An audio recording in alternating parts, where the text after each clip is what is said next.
بسم اللہ الرحمن الرحیم۔ شروع کرتی ہوں اللہ کے نام سے جو نہایت رحم کرنے والا ہے۔ جنت کہاں ہے؟ جنت آسمان میں ہے۔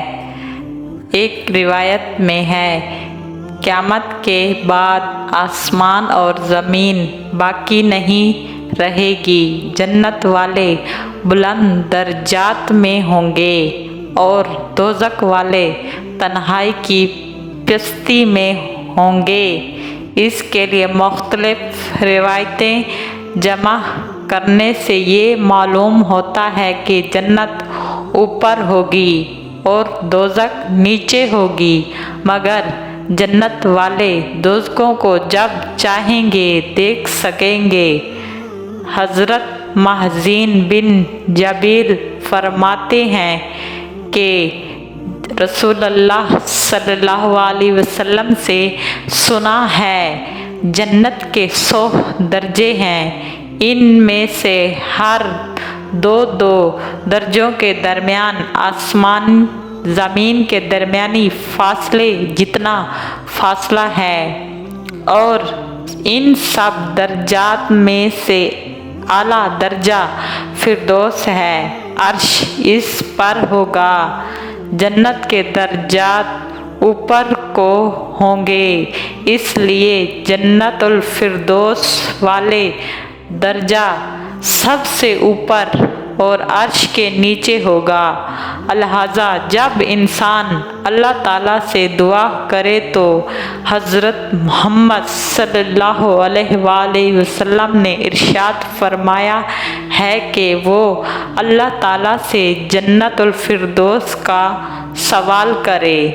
دوسری حدیث شریف میں فرمایا ہے حافظ قرآن کو اللہ تعالیٰ قیامت کے دن ارشاد فرمائے گا، قرآن پاک کی تلاوت کرتے جاؤ اور اوپر چڑھتے جاؤ، تمہاری وہی منزل ہوگی جہاں تم آخری آیات تلاوت کریں گے۔ حافظ قرآن کے لیے عظیم خوشخبری ہے، قرآن کی برکت سے ان کو حکم ہوگا جنت میں سب سے اعلیٰ مقام حاصل کرنے کے لیے تلاوت قرآن کرتے چلے جاؤ، جہاں تک تم اپنے حفظ سے پڑھو وہیں تمہارا آخری مقام ہوگا۔ اس لیے قاہرین کریم سے گزارش ہے کہ حضرت حافظ نہیں ہیں، وہ قرآن پاک کو حفظ کر کے جنت کے آخری مقامات حاصل کریں۔ جو حفظ کر چکے ہیں وہ سب کو خوب یاد رکھیں تاکہ وہ مضبوط حفظ کے درجات سے جنت کا اعلیٰ مقام حاصل کر سکیں۔ سب حفظ قرآن کی عظمت اور شان کے متعلق ایک جامع اور شاندار کتاب تیار کی گئی۔